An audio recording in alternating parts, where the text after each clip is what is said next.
Hello everyone and welcome to this video. I will share with you step by step how to book a flight ticket in Copa Airlines. So friends, if you want to book a flight ticket, go to Google, search for Copa Airlines, click this website, and then from the search bar, choose your destination you want to go. For example, from this this destination or this location, choose your date here, this date, as you can see here, enter your date. After that, click search a flight.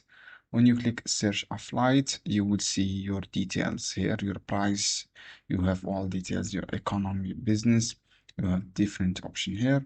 From here, click the price in this case, and then click select basic. After that, you will redirect it to this page. This is a summary page. From here, you can change your flight or you can keep the flight. Choose your this one. Hold the fare with the price lock. Click continue. This is total price. And then you will redirect it to checkout page. And then this is write your first name, your last name, your all details here. Click agree term and conditions, and then click continue. After that, you can add, you can pay with your Visa or Master or credit card. Just fill this information here.